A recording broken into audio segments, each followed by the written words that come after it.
Okay, good evening, everybody, both in person and online. And thank you very much for joining us tonight at the Wiener Holocaust Library. And we're really honoured to have Ari Joskowicz here tonight to give us a keynote lecture for a two-day symposium, New Directions in Research into the Roma Genocide, that's been happening at the Wiener Library today and is carrying on tomorrow. But this is also a public lecture, so welcome to those who are just joining us here just now. So I'm Barbara Warnock from the Wiener Library, and I'm just going to say a few words before I hand over to Celia Donnett, who'll be chairing tonight. So just first to say that Ari Joskowicz is this year's winner of the Fraenkel Prize for History, and this is a prize awarded through the Wiener Holocaust Library and supported very generously by the Fraenkel family, who I also want to thank tonight for supporting us with this event as well. And just to say, in relation to the Fraenkel Prize, that Ari will also be giving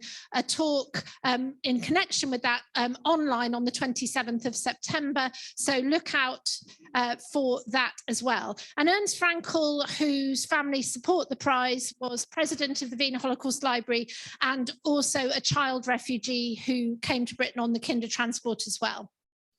And just to say that for people in the audience here online, we have Ari's wonderful book, Reign of Ash, here to tonight to sell to you, and it's 30% off.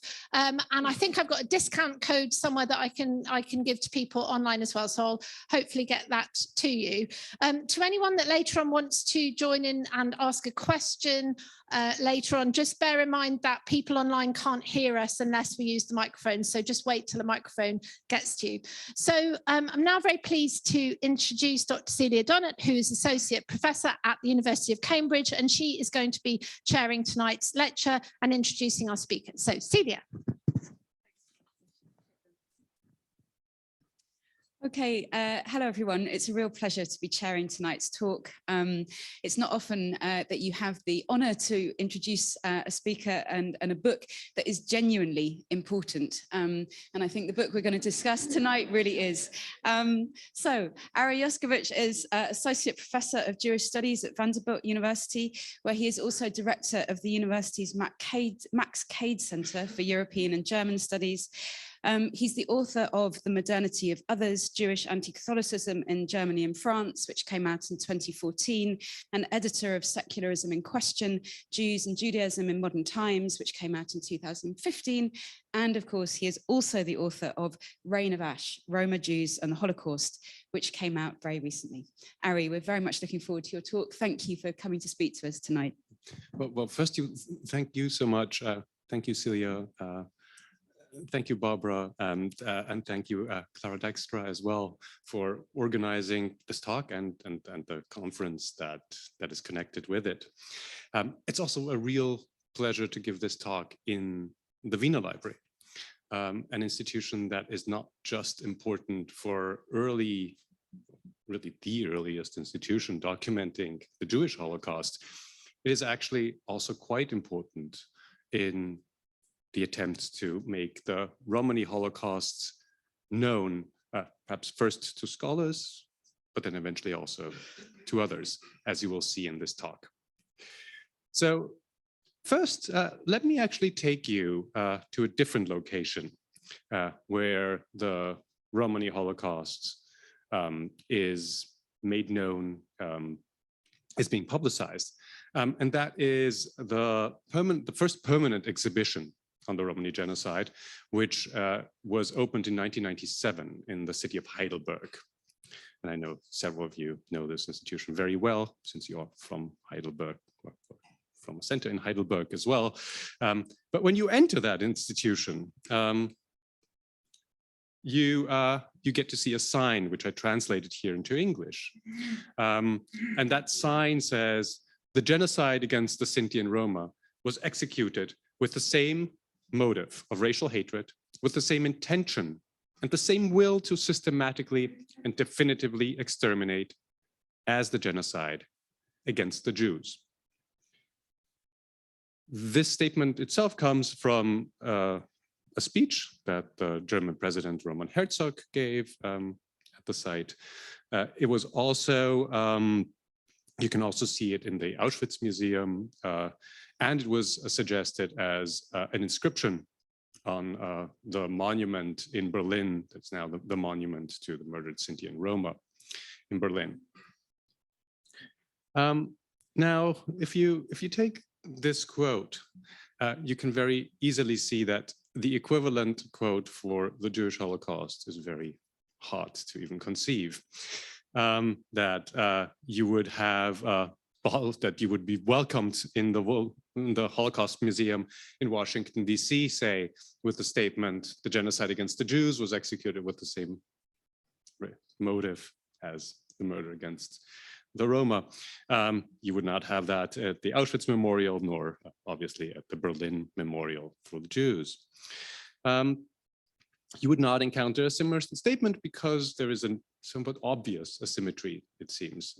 The obviousness I want to question, but we know that this will not exist in an equivalent way. Now, having said that, many Jews will, of course, concede Roma suffered like us. Much like the Romani community here in this exhibit says, through a statement by another person, we suffered like them. But there is, of course, a fine difference here again. We suffered like them and they suffered like us is not the same thing. In fact, it is the inverse. Right? One is a concession, the other is a demand for recognition. To understand this unequal relationship, so this asymmetry really is at the core of the book. It's one way to frame what I was trying to figure out. And if we want to understand this further, we really also need to look to the production of knowledge. So far beyond things that you would find on a monument.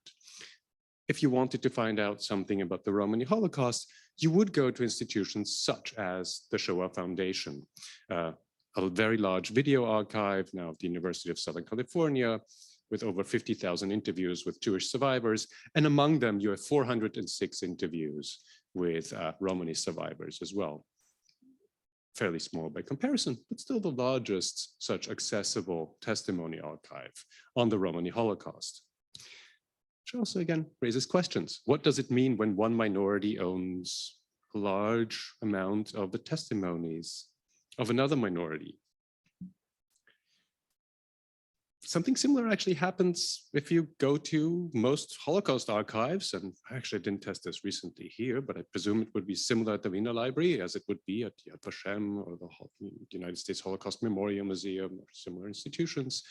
If you went to the catalog, innocently, enthusiastically want to start your research on the Romani Genocide, you start with key terms like Roma, Gypsies, the term, key term for their persecution as well, or equivalents in other languages, Zigeuner or Zoanim in Hebrew, if you go to Yad Vashem. You would find, actually, you would get quite a few hits, but these hits would be mostly Jewish sources. And actually, to a large degree, Jewish testimonies produced, well, either earlier written testimonies or audiovisual testimonies, mostly since with the bulk of them produced in the 1990s. And then indexed properly that they mention Roma and Sinti.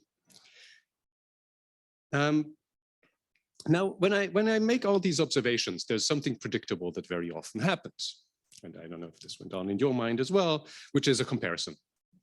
You start to wonder, right, well, maybe there was something fundamentally different about these two genocides that, well, makes these equivalencies impossible. Maybe the method, maybe the size, maybe some aspect of it.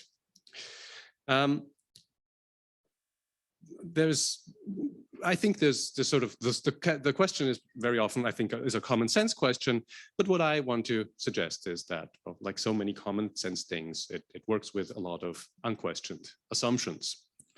So what is the problem with comparison per se? Well, let me speak first of its checkered history. Very often, the history of these comparisons come from very practical attempts to come to terms with injustice.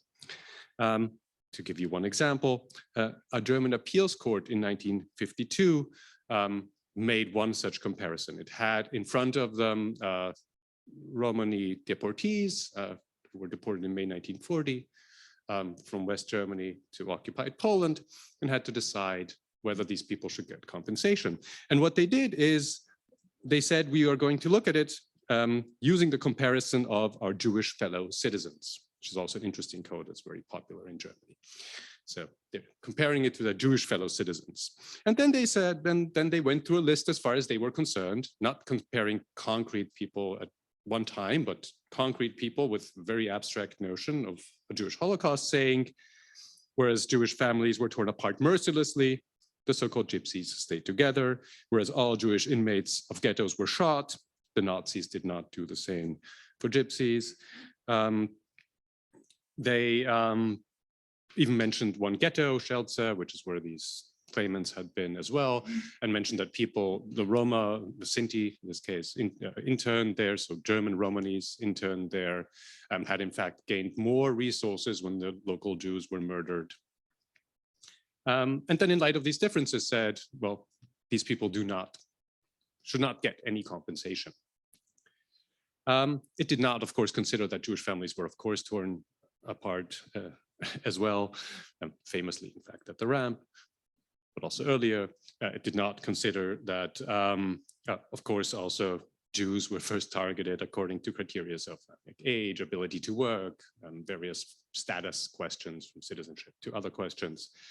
And of course, that other Jews were, well, not just in terms of resources, many Jews were murdered to make space for other Jews.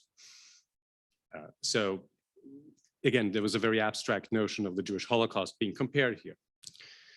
I think, well, perhaps we can decode this as cynical, but there's something fundamentally problematic about comparisons because we have to decide on which standards we're going to use. And there's actually no intelligent way of adjudicating the very standards we use, the very questions we ask, which are the right questions. We cannot adjudicate those, I would argue.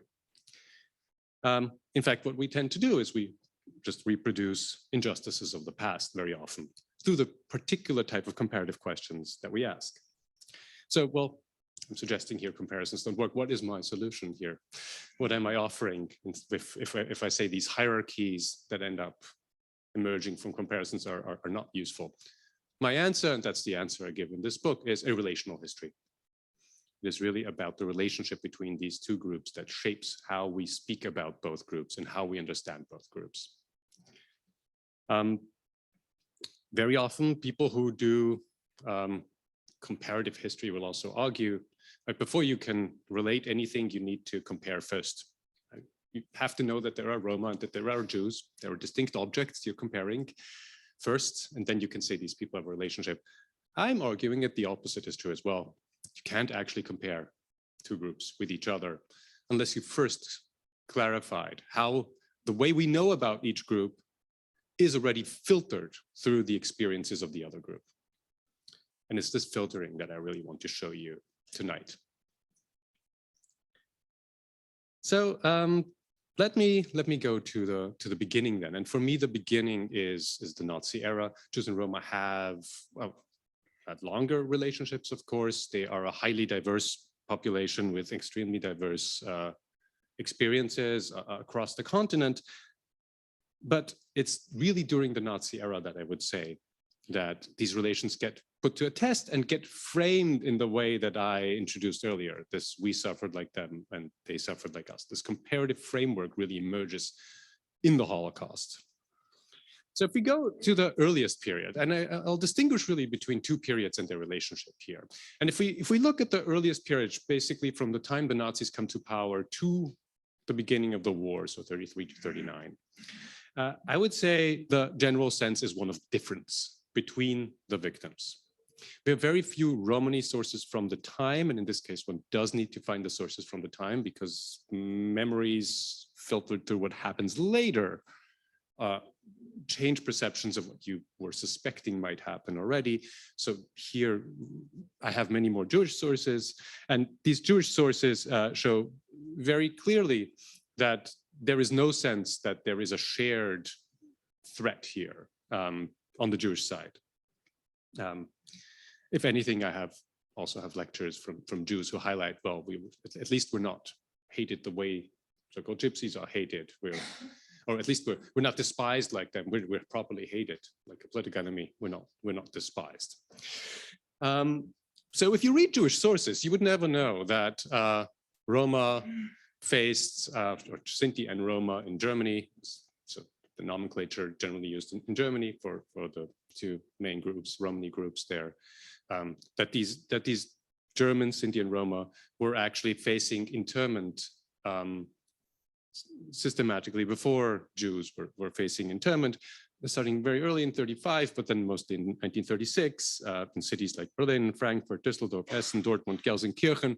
And I'm mentioning cities here because these are municipal measures for municipal camps. These were nevertheless part of a process of radicalization that would eventually, over several steps and not in a direct way, lead to genocide. If Jews perceived that these things were happening, they probably perceived them, we can see that they perceive them simply like all other Europeans do, which is an extension of very long-lasting policies against these types of groups. Basically, there was a very clear perception, certainly among Jewish victims, but even among others, that boycotting Jewish stores, creating new citizenship laws, was removing Jews from employment was truly revolutionary. Moving gypsies to controlled campsites outside of cities was a more radical step, but basically in line with the sort of things that had been happening before. This was not sort of signature elements of what the Nazis were doing. So there was certainly a sense that being, and indeed, actually, the very notion of being treated like a gypsy, there is also, it comes up in Yiddish a few times, behandelt wie Zigeuner, the famous Jewish national Yiddish historian Simon Duvno has that to describe really sort of a downfall. You're being treated now like a gypsy. Even that sense is just reinforced by that. It's a sort of it's a normalized state of persecution, and even where there is still an element of idealization, the image also people have of so-called gypsies of being particularly musical, being positive images of freedom. Even there, this idealization is one of distancing ultimately, not necessarily one of solidarity. There was just also very little for German Jews. There was no reason for them to think they would end up in a gypsy camp. And as a result, because some of the earliest historians of the Holocaust were themselves survivors or organizers of archives, as one can see in this center, these types of camps did not show up in what became Holocaust histories. This tells us something very interesting, in fact. It tells us that we very often have this sense of, well, all we need are the voices of the victims. There's an injustice in the world. We listen too much to the way the perpetrators frame what is happening. And to overcome that in these injustices, all we really have to do is listen to the victims. That's complicated. That is very complicated when we are also trying to deal with a type of persecution that is normalized among its neighbors. So you don't solve the issue of a skewed way Roma are being depicted simply by turning to the Jewish sources, victim sources as well. Here too, you need to use the same critical instruments basically to understand what is happening. This radical distance, I should add, did not necessarily last everywhere. As these policies were radicalized after 1939, as persecution became more proximate as well, there were completely different understandings of each other, not so much as these abstract tropes, abstract ideas, but really embodied beings. We can see this on both directions, really. We can see it with Roma, Sinti and Roma who were deported to Auschwitz-Birkenau and stayed in a camp in Birkenau that was very close to the ramp used after May 1944, in particular, for the deportation, first of Hungarian Jews and others as well. Doesn't mean they could always see what was happening, because the Nazis tried to take care of that as well. But at the same time, you could always care. Were always glimpses. There was always an awareness of the physical proximity of what is happening here, including people who were actually working at the ramp, Romani prisoners forced to work at the ramp. So here you had a where basically Roma are sometimes the last other prisoners seeing these Jews being driven sometimes to the gas chamber. You have the same thing from Jewish side. Testimonies about visual experiences of seeing the others being murdered, also auditory experiences. So this is also interesting. I think it sometimes breaks this image of Roma and music. So instead, the testimonies are very often about screams. And the two dominant sites where I've found this are the Lodz ghetto, where over 5,000 Roma from the Austrian Burgenland were deported. And then another instance is the Auschwitz-Birkenau on August 2nd, 1944, when the over 4,000 remaining Romani inmates there are murdered in a single night.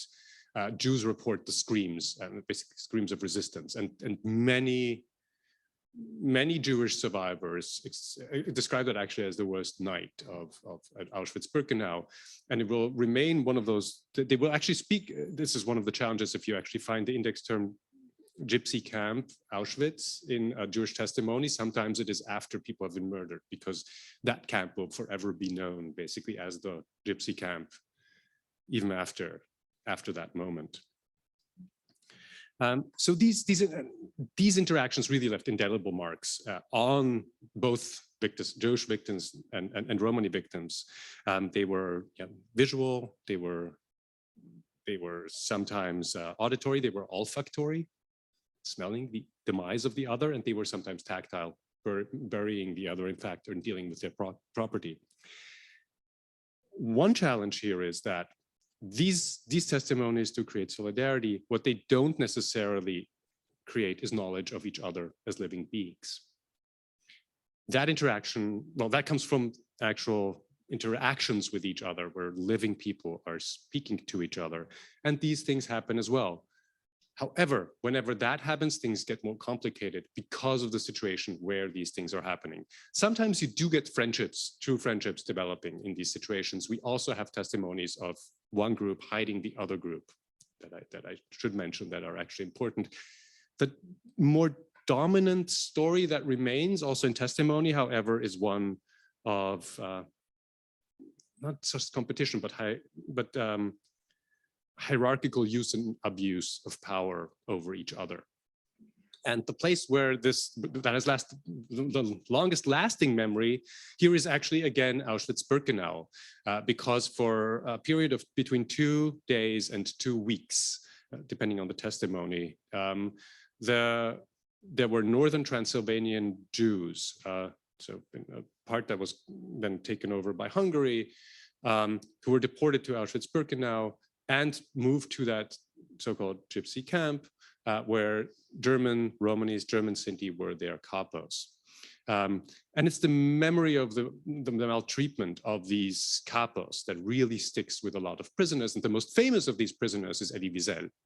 And this is a crucial part, in fact, of his testimony night. And I won't give it, you don't have to read this now here. You can read up on it if you have night at home. It also comes up in the Yiddish version, actually, not just in the English and French version, but a very different Yiddish version, where he writes much more about Zigeuner. It's a crucial moment because it's the moment when he realizes for the first time, I'm going to take this away from you. It's the first time he realizes he can't help. He's helpless. He can't help somebody hitting his father.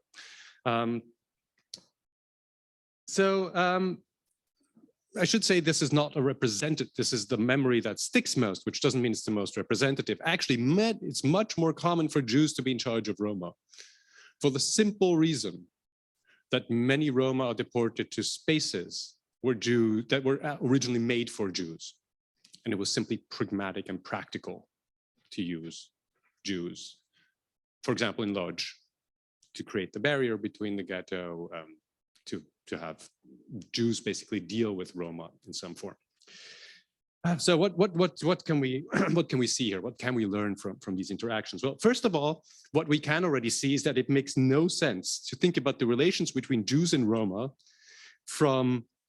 as a result simply of central policies coming from Berlin. If you work completely Berlin-centered, the multiplicity of relations you're seeing here make very little sense.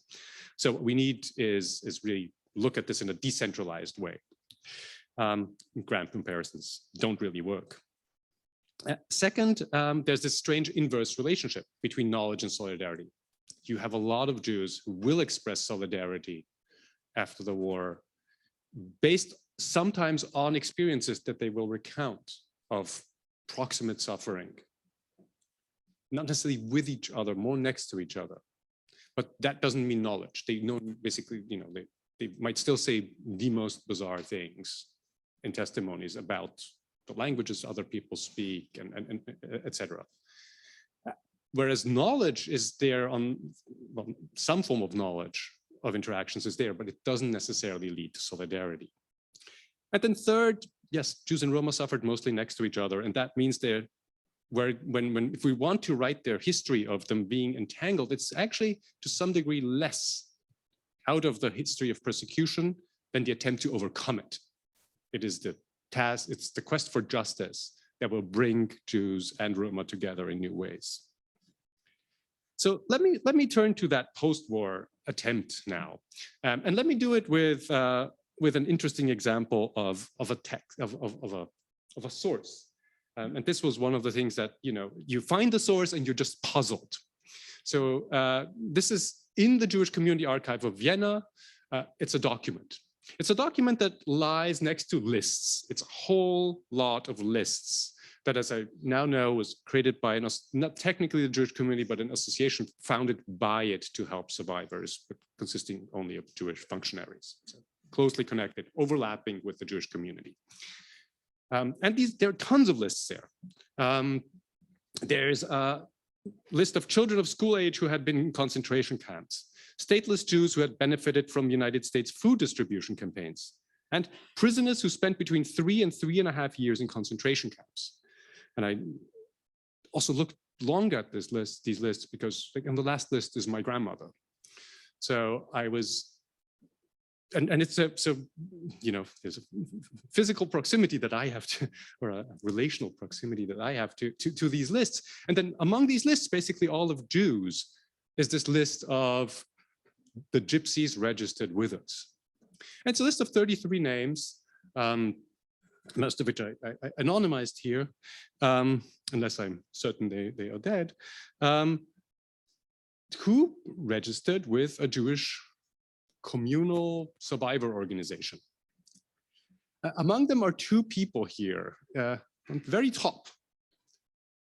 For the people here, I can do this. Adolf Husak, and then Hermine Horvath. Where do I have Hermine Horvath?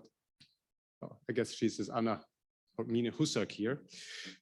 Also Gusak sometimes in other documents.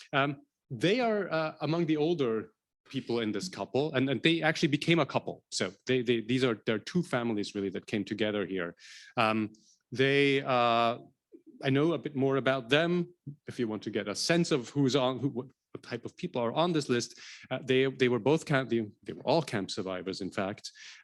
Gusak has lost his first wife and son in the camps. Horvath, her parents and 4 siblings. They basically had nothing when they came back. Gusak started out with nothing. He was an orphan who was raised by a priest. Horvath's family had a tiny house, she says 200 square feet, and a vineyard in the Burgenland, which they didn't receive back, which is more than believable because there was a historians commission that said that was basically always the case, that they didn't get it back.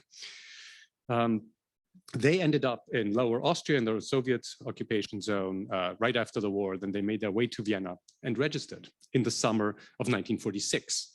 With this Jewish organization. There were other organizations, but they actually had there was one major organization that sort of subcontracted also things to this Jewish organization. The main, it's called KZ-Verband, the Concentration Camp Survivors Association. They generally had a bad track record when it came to, well, to many people who were not deemed as pure political prisoners. And then they eventually took in Jews as well, but they were reluctant to let anybody with certainly a criminal record in it anybody who was deemed asocial or in these other categories that they deemed unworthy. So in the files I've also seen, Roma and Sinti are often accepted as victims by the Jewish organization, and then when it's passed on to the General Association, they throw it out again. In these situations, Roma and Jews were to some degree in a similar situation. They, as different as their lives were before, they were liberated, they wanted to find relatives, and they were in dire need of material support, whether it was about living space or simply food. And they were in a similar situation because they both came home and nobody was that happy to see them. Neither anti-Semitism nor anti-Romani sentiment went away. But they were also very different. Romani communities mostly relied on kinship networks. Jews relied on kinship networks as well, but fundamentally also international organizations, which have been founded since the 19th century in the Jewish world for these types of purposes. World War I was crucial when the Joint Distribution Committee of the American Jewish Communities was founded, which was crucial here for supplying much needed calories as well. And so in these situations, Romani survivors really found the networks that Jews created very useful. There was obviously no equivalent Romani institution that anybody could sign up with to get recognized. And I have testimonies also from Romani survivors who said they pretended to be Jews in DP camps to use those benefits, but also to enjoy Yiddish theater as close enough to German, or perhaps they learned Yiddish. So ultimately, survivors needed more than just, well, not just food, calories, and living space. They actually needed things that help them make claims against the state. Historical narratives really need documentation. And of course, we are here in a center where people very much understand that it's really the earliest documentation center. With that name, documentation is actually very useful, I find.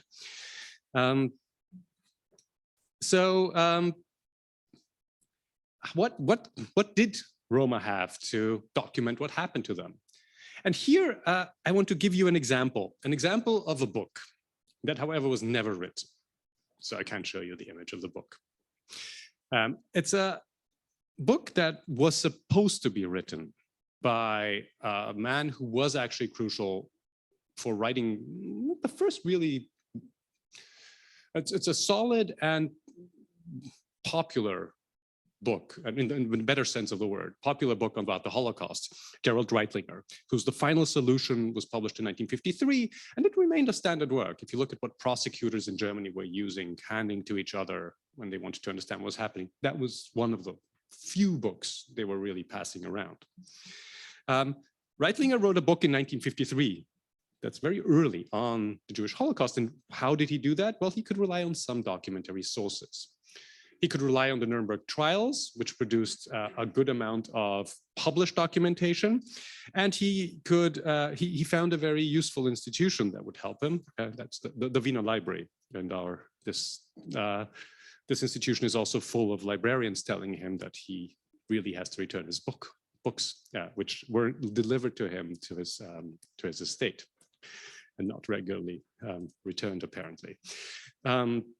So we know for sure he very much relied on a center like this to write this book. He also had support from somebody else, the publisher of his second book actually on the SS, George Weidenfeld, the later Baron Weidenfeld, an Austrian Jewish emigre, who in the late 1950s had just had a lot of success financially, because he had made the very good business decision of selling a book by Russian-American author, Vladimir Nabokov, Lolita, which was prohibited in the US, which was amazing for sales. And he had some cash to burn. And he decided, well, he's going to ask one of his authors to come up to do something new, to write a history of, well, the murder of the gypsies, as he would have called it. So how does one go about this? An author who has already written a book on the Holocaust now wants to write about the Romani genocide. What does he do? There's several things you can do. You could go to associations there's one famous association that sort of studies gypsies under that name. It's called the Gypsy Law Society. They, however, are not historically oriented. There was another famous lawyer who tried to write to them to figure out what happened with the Roma, named Raphael Lemkin, and he got pretty much no answer there. So that would have been one option, which he didn't choose. So the association is in Liverpool, actually. He could deal with he could have gone to one of those Jewish centers. He presumably tried the Wiener Library. Some other people tried that too. And the other real path is you go to the survivor organizations, these camp survivor organizations, and that's what he did. And he got his connections through Weidenfeld as well. And he wrote to the head of the International Auschwitz Committee, technically the secretary, but really the crucial figure here. And his name was Hermann Langbein. Hermann Langbein told Reitlinger, when he asked him about material, the following: responding to your letter, I have to repeat that currently material about the fate of the gypsies in Auschwitz is not available in any collection. This led Reitlinger, perhaps like many historians, I have to admit, to just say, well, then I'm not doing it. If you're not giving me an archive, which really outraged Langbein, who wrote to Weidenfeld. Reitlinger seems to have expected that I would have sources all collected and ready for him. Of course, this is what historians do. It's why we have archives. We actually rely on them to give us these nicely sorted materials. So, but what Langbein did understand why he was outraged is not just that he realized historians are sometimes pretty lazy, but also he knew what it would have been worth to have a volume like this, to show something like this. And he had been personally actually advocating for Austrian Roma and helped them along with claims making as well. Eventually things would change, I should say. And they changed very slowly. And again, I'll just bring you to the very earliest changes here.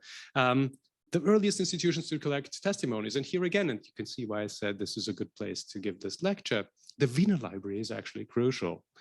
The Wiener Library is actually one of the first, perhaps the first really institution to collect testimonies from what was called Kristallnacht. I think the book is back there, if anybody's interested, and it's also online.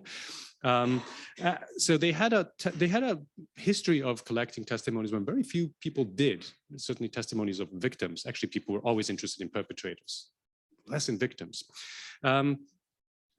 So they had a person who was in charge of their collections when it came to testimonies, and that's a woman by the name of Dr. Eva Reichmann. Another German Jewish emigre, who eventually hired, actually with a connection to Langbein, hired somebody in Vienna to collect testimonies for her. And after the first batch, she said, we are especially keen to get testimonies from gypsies. So the reason I know anything about Horvath, and so the reason I could tell you something about the people on this list is because Eva Reichmann paid 250 shillings, $150 in today's money, to somebody in Vienna who needed a job to collect these testimonies. And I mentioned the money here, not to say, say profane things when important moral things are at stake. No, it is because without the funding, there is no testimony. And in this case, the funding came through complicated ways. I know there's more work about to be done about this, but the claims conference sort of had a very interesting circuitous way of funding these testimonies. And the claims conference is an institution that actually took restitution money from Germany and is redistributing it to various institutions and survivors.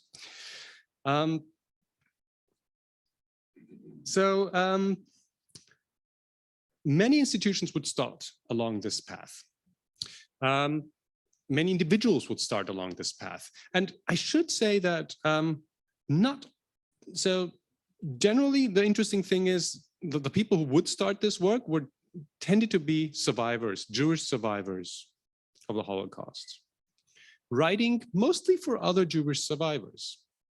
They were not 68ers, not the people who were actually interested in alternative lifestyles and who were sometimes then romanticizing Roma. They were much less interested in this. This was really the if you want, a much more old school endeavor that would end up with the earliest documentation effort. And then second, a lot of the people who would be involved, this includes, for example, Simon Wiesenthal would be another well-known name. There are other people in Israel, in the Netherlands, other people in the UK as well. They sometimes have complicated biographies. Many of them would rather identify as communists than Jews, for example. They usually had a Jewish background, but more than that, the networks they used were Jewish. So the question here is not so much what did Eva Reichmann feel, who did feel Jewish, but even if she hadn't, she worked for a Jewish institution funded directly by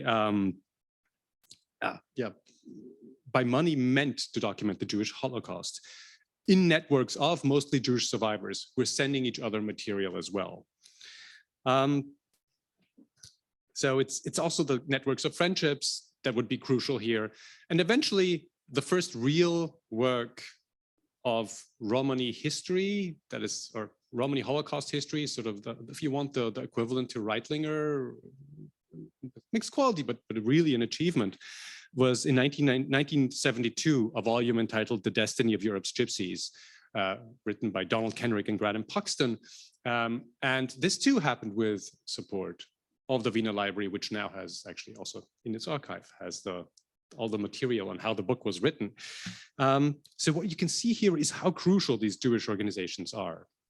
And I won't go into many other details here. Let me just mention very, very briefly in sort of one more aspect of how funding can happen. So the man on the left that you can see on this PowerPoint, Kurt May, was the head of United Restitution Organization, an organization that really helped Jewish survivors make legal claims against the German government. So they did, so that basically these Jewish survivors wouldn't have to go to non-Jewish lawyers who would cut a massive fee. They should have people they can trust, an organization they can trust to help them. Among other things, this meant massive documentation work. And the institution itself that eventually emerged out of, again, they all started extremely small, they all struggled, but by the 50s, it was a massive organization, over 1,000 full-time employees, 223 registered lawyers, a global effort, so not in one place, but it's still a massive endeavor. They worked on 220,000 pending cases in 1958. So this institution with Kurt May was really crucial in changing German compensation practices for Roma and Sinti, precisely the types of people I mentioned earlier when I spoke about comparisons who were deported in May 1940, for example. A longer story about legal claims, what he really arranged was to work with other scholars who were either Jewish or had some Jewish background, like Franz Cavalier Adorno. Complicated here, it's the more famous Adorno's first cousin and a judge in Frankfurt. So he really gave people documentation to then initiate a change in legislature. And all of this in his case was possible through an organization funded by a fee that they were actually also asking, 4 to 9% that they would ask from Jewish survivor claims when they were successful to fund their work. So it's basically Jewish compensation claims here that funded the campaign to help to change legislation, or in this case, actually court decisions for Romani survivors. If we move much further to the present, things get, I think so this sounds strange, but actually I think this is a hopeful book I wrote. It is a hopeful book because it has an arc from two groups who understand each other very little to a much more profound dialogue. It's a move from an asymmetry that cannot be named to an asymmetry that's still there, but can be discussed. So what we're seeing, I think, increasingly now is Jews and Roma who are, especially younger generations of activists, who are actually in similar enough situations in ways that did not exist in 1950s and 1960s.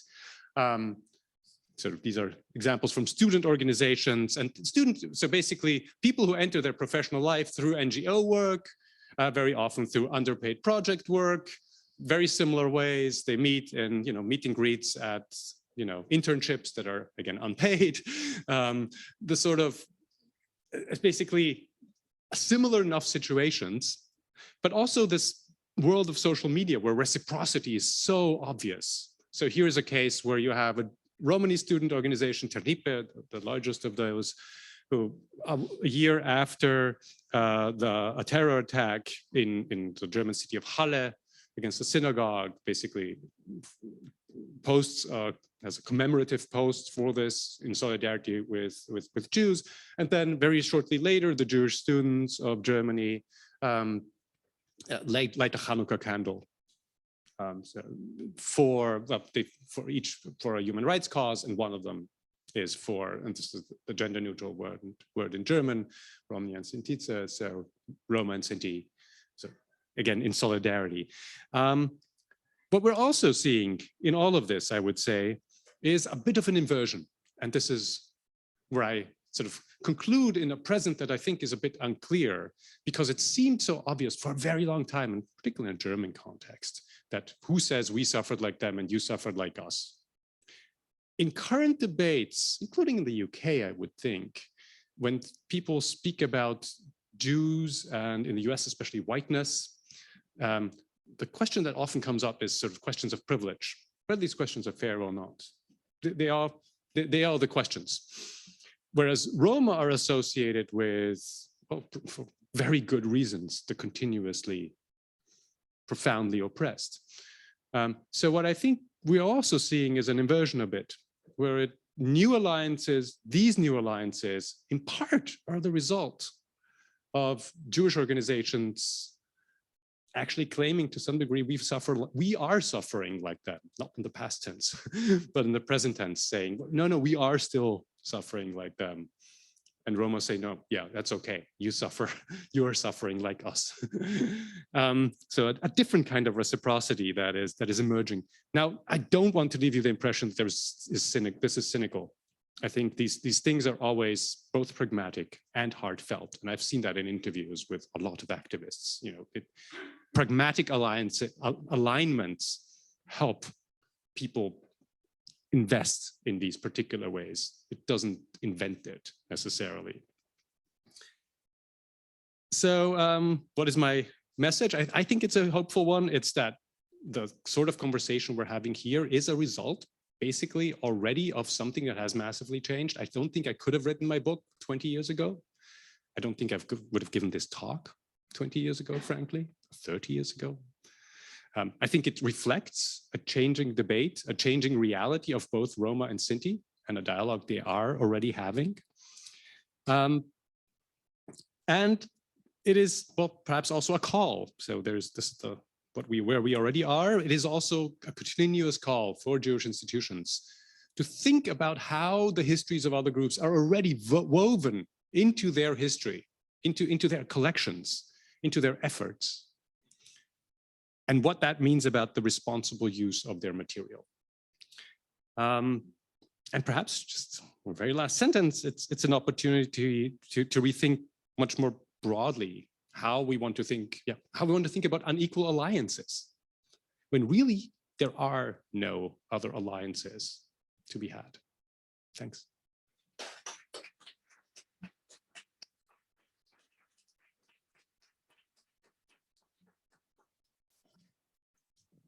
Thanks so much, Ari, for the absolutely fabulous talk. Okay, so I'm sure there are going to be lots of questions. So I'm throwing the floor open. And I have the mic.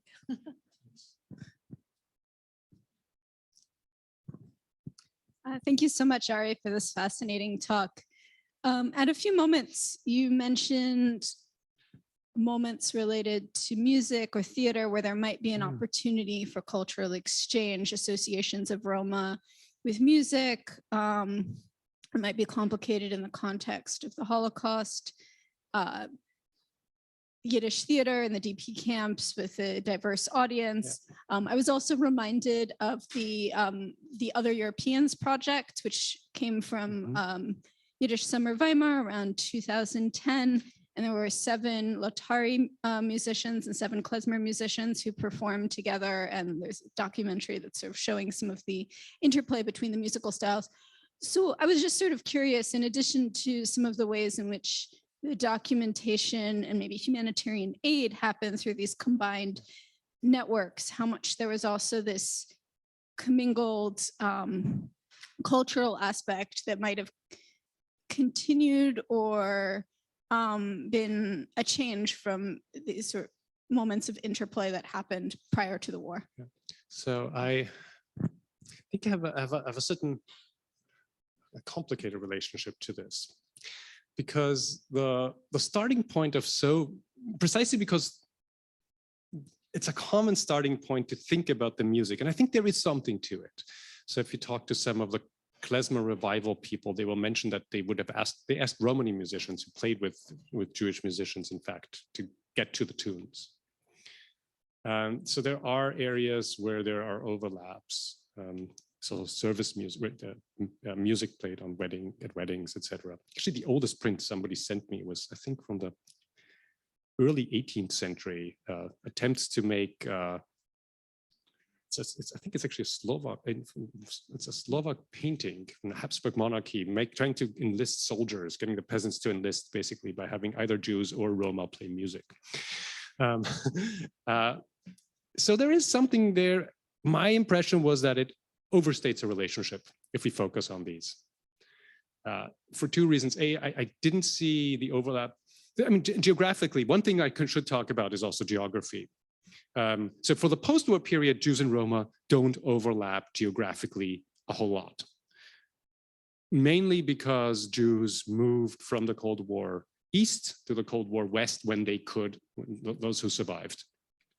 Whereas Roma had a mobility within certain countries, but generally had a much lower level of movement in those directions. But even before, actually, if you look at the details of the map, even when you say there are a lot of Jews and Roma in this country, even on the city map, the overlaps aren't quite as clear. So I became skeptical about positive bias. And positive bias is a challenge in the digital age. Digital humanities are so tricky, because if you can type in Jews, gypsies into a search tool, and yes, you get 100 hits, but you forget that within a single little, you just typed something and it looked through 10 million documents for you, you forget how darn hard it was to find that, because it was so easy for you. So my sense was, yes, these things existed, but when I look at the bulk of the material, and this is where, in a sense, it's still physical labor of just going through it all, not all, but going through tons of testimonies, et cetera, and you get the impression, you know what, that is not the general experience that people have. They do sing, so Jews do sing about Zigeuner, but those are not, so I actually have an image I didn't show you. They represent these types of images. This is actually from a children's book, a Yiddish children's book. It was published in Buenos Aires, but it represents, other examples, sort of from an East European transatlantic Yiddish culture, where, it comes with a poem as well about schwarze Eigelach, black eyes and black fire in their eyes, and they play music. And so, and you had, so yes, the musical is part of the distancing in an odd way as well. So I have these examples also of Jewish, young Yiddish-speaking Jews in upstate New York and in these camps and Synecdoche, and then they have Gypsy Night, which isn't, that doesn't bring them close to the contrary. That's right. It's a form of blackface, if you want. It's a dressing up. It's a dressing up that shows your distance really to these people. So at the same time, so there is something there, and then there is a celebration that became so excessive, where you had the feeling that any klezmer gypsy music band could get EU subsidies because it's such a happy model of what Europe really would like to be.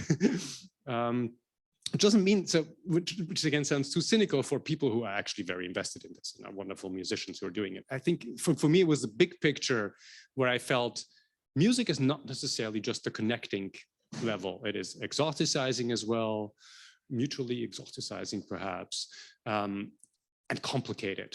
And so what I was resisting was the music is just a happy place.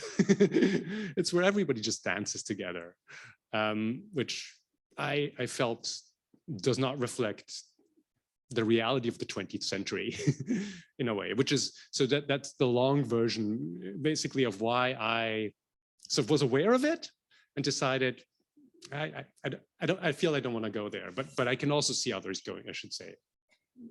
Maybe I'll be corrected on this, and others will find amazing, fascinating material that will tell us, levels of relationship that one misses otherwise. I think you, and then. Thank you for a very interesting talk. I'm particularly interested in the convergence and divergence of the elements of discrimination suffered by the Sinti before in Germany, just before and then during the war, and the Jews, and then of course in occupied Europe.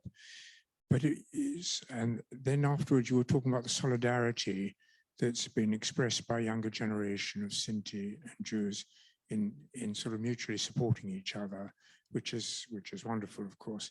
But it made me think of a visit I made to the Mémorial de la Shoah in Paris, which had a remarkable exhibition on the persecution of the French Gitans during the war. And so as long as France was divided into two, Vichy was in charge of the south and the Germany in the north. So the Vichy policy in the south was if Gitans didn't have fixed property, they were rounded up into camps, which had towers, and they had wire, I'm not going to say barbed wire, but wire camps and wooden huts. And they were dispersed around the south. And after November 1942, when the Germans occupied the whole of France, they then started rounding up the Jews in the south, and almost as an afterthought, but as part of their policy, began to round up the gypsies, the Gitans, and remove them at the same time for convoys to Germany.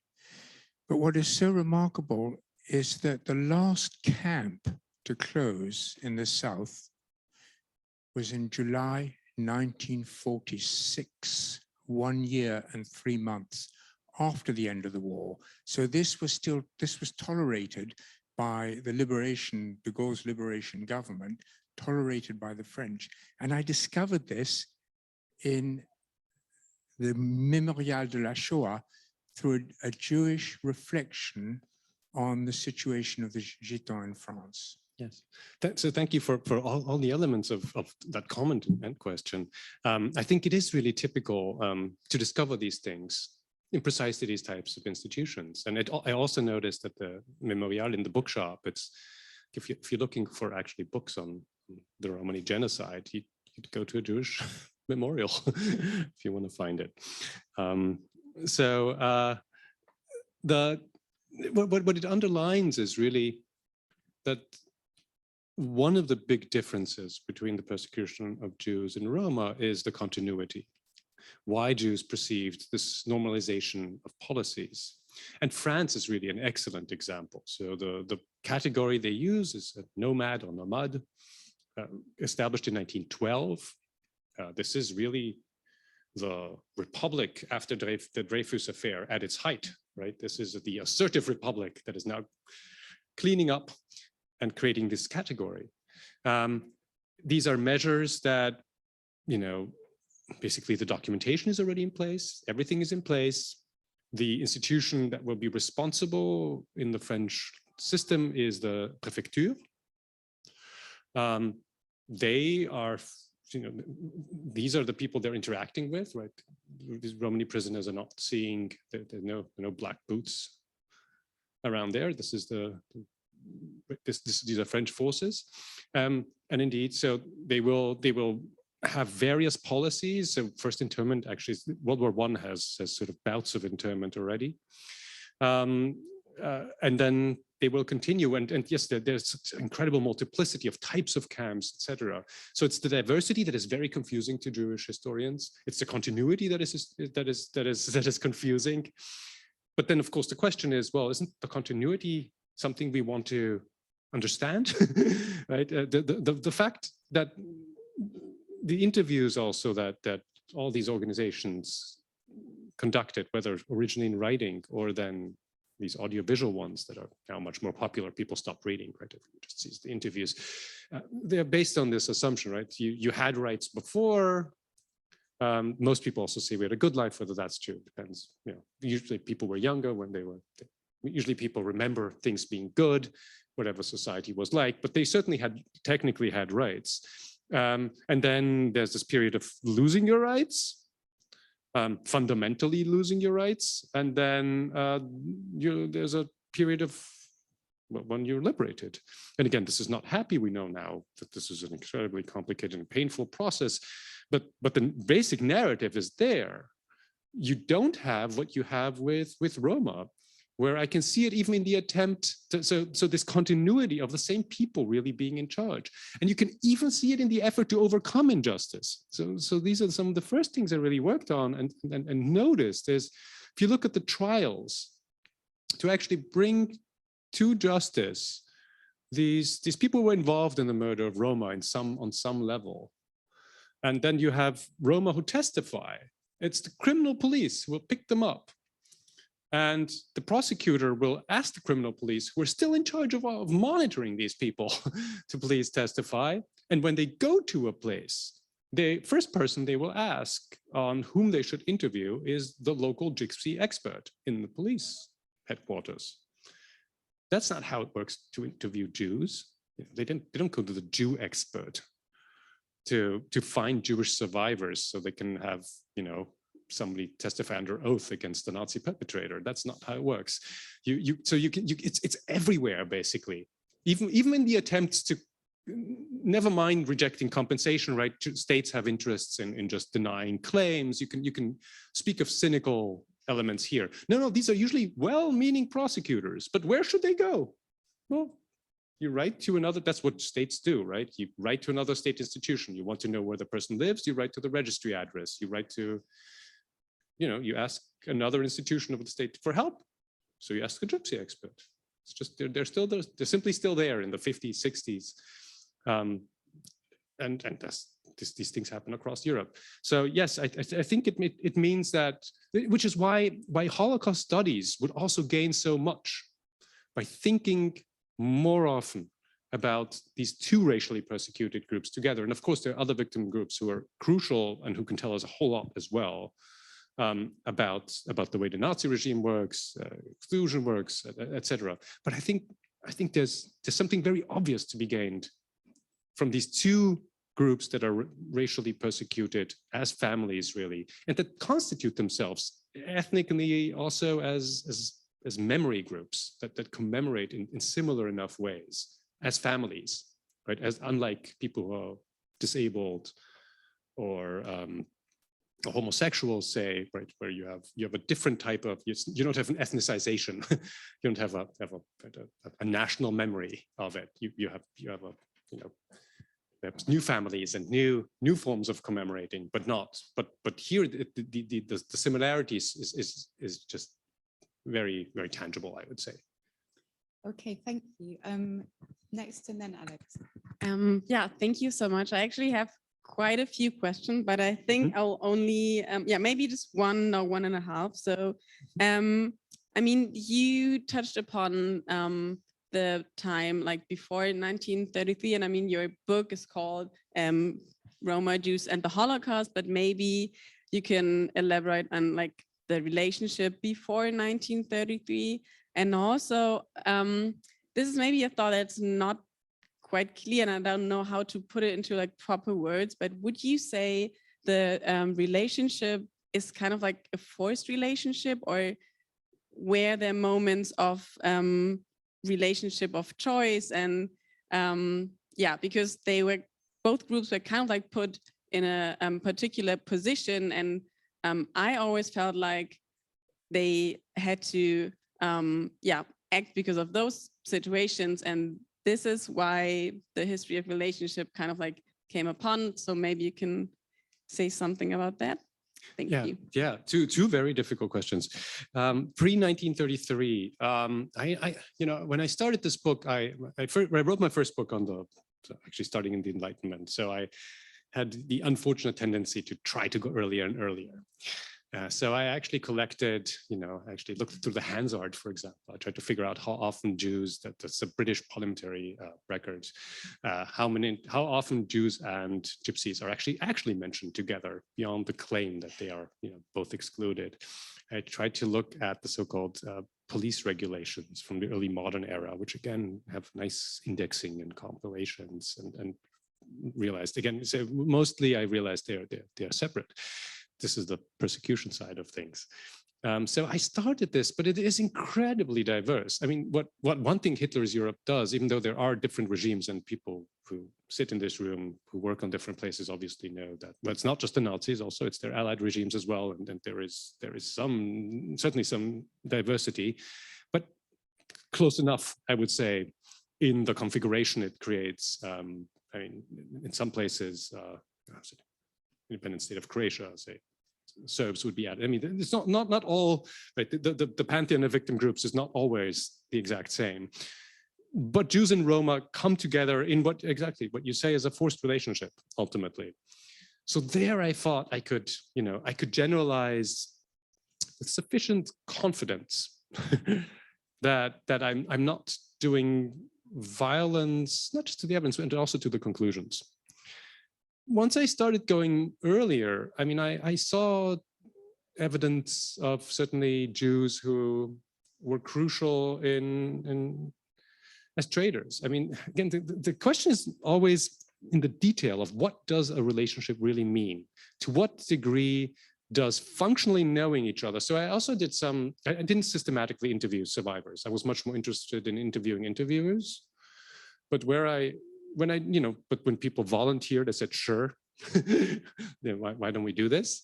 So yes, I had Jews, for example, from Greece, from various places, remember the Gypsies coming in and fixing stuff, mattresses, etc., pots. And so there's a memory of cyclical appearance. It's a memory of having your fortune told.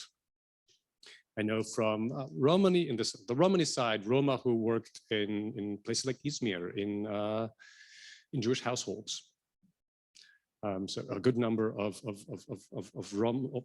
older Romani women who knew how to cook Jewish dishes from these types of employment. And some of the rescue, so where I see the prehistory and where it comes in tiny bit is because sometimes there's a prehistory to rescue.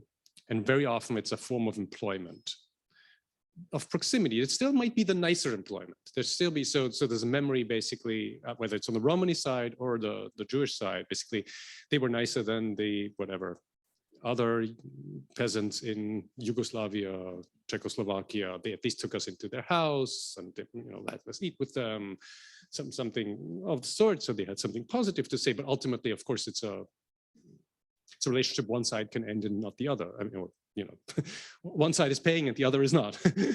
So they are somewhat asymmetrical. I did find, so I just found a lot of fascinating examples and didn't know how to generalize. There are people who say they were on the country, so for example, urban Jewish kids who used to always go in the summer somewhere and they said they learned Romani from the local Romani kids. Again, what type of relationship is it really? I can't tell. There's a famous, actually one author about whom I would love to write more, two people. One person is Abram Sutzkever, who has a poem right after the war, which starts my book, about the murder of the Sinti and Roma, about the Roma, in his case in Vilna, in what's today's Lithuania. And he really writes this, I'm pretty sure, because his best friend, one of his good friends in Vilna literary circles there, part of the same literary group, Young Vilna, was sort of lived with Romani, with Roma in Lithuania, today's Lithuania, learned the language and translated their songs into Yiddish. And he has a wonderful piece also about the long live the Gypsy Republic. So there's there was some contact and interest in politics as well of some sort. So yes, you had these individual moments, but again, so to generalize across the 1933 world, the best way I could do it is through the impact it eventually had in a situation when things were more similar. And there I could see the distance. So that's why my overall judgment stayed. Found so much fascinating stuff. Would love to write about some of this. But for this, for the purpose of, for now, setting up the framework, my overall judgment ultimately was the pre-1933 world, mostly and in most places, remained one of profound distance, of course, knowing each other, and perhaps Jewish merchant, for example, funding like others. I mean, this is where you could write on tap. You could sell, you could buy things and pay later when you have more money, and so capitalizing the local economy. I have examples of that. So yes, but again, these are relationships of familiarity of some sort, but they're functional at the same time, and doesn't mean you would intermarry, for example, ever. to go to the more radical end of full integration, if you want. I think we've got time for one. Sorry more for the long question. answers. No, it's fabulous. You can just see that we're slowly reaching the end of our time slot. So, Alex, would you like to ask the final question? Yeah, thank you very much. That puts me in a bad spot now because I'm going to spoil the story a little bit. But first of all, thank you for this beautiful interrelational history. And it was just so nice to be following you with everybody else. And also, I think everybody would accept that this is a positive trajectory, and most of the folks in here experience too, I guess. I was wondering though whether you weren't omitting in this talk also a little bit the ugly death of that relationship, and I'm sure there's more out in your book. But what I was also experiencing in my own research was the sheer and ugly racism that I experienced in so many Jewish survivor testimonies against Roma, and really, really ugly stuff partly.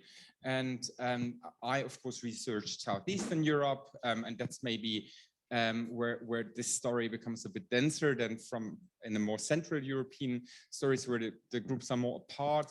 And that even kind of culminates in stories from the Jasenovac camp, where music, by the way, plays a part in the killing process, where it's like a urban camp legend that the Romas were killing other prisoners whilst playing their fiddles.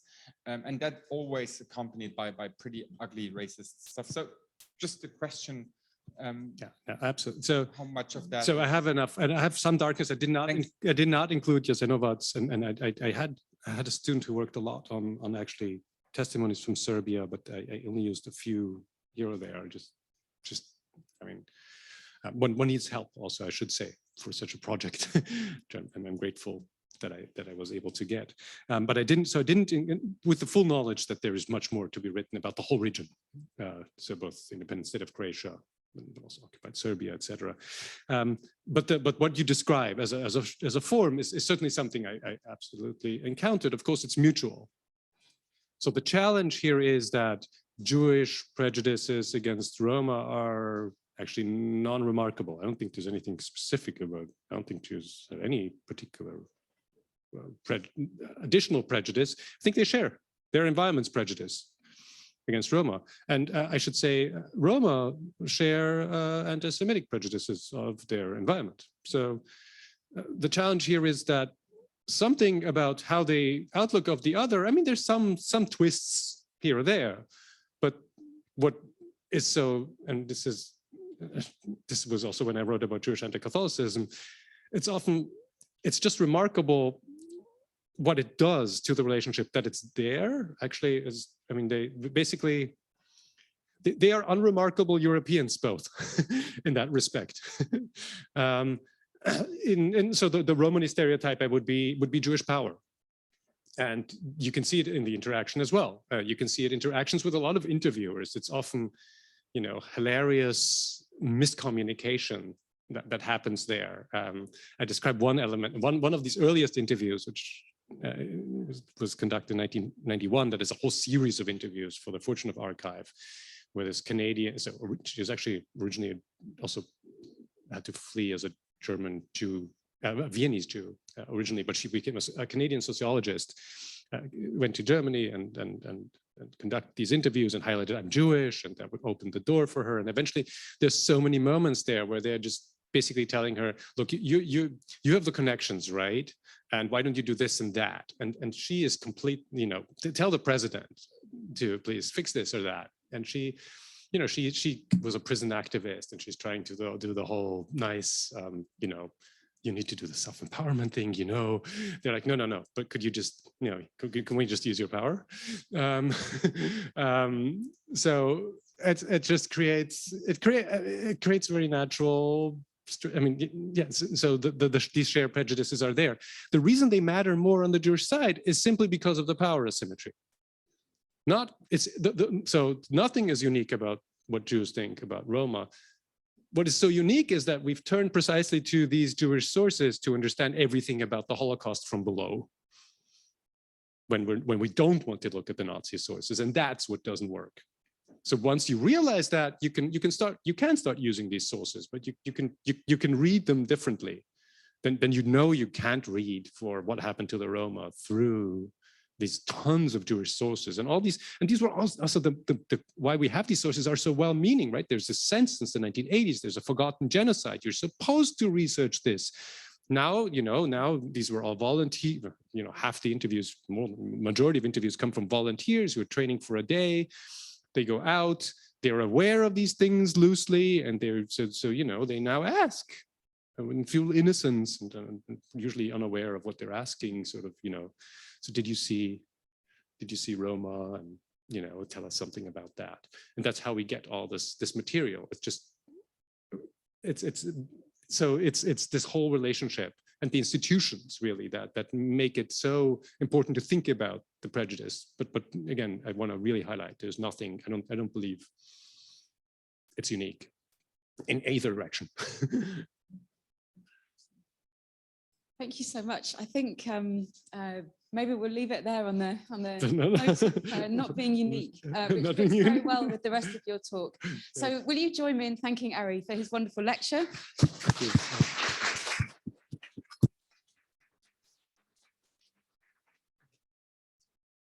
Still a little bit of wine left, and if anyone would like to have a drink to celebrate, and of course don't forget to buy your copy of the book. Yes. And if this convinced you to return the book, I'm sorry, all sales are final.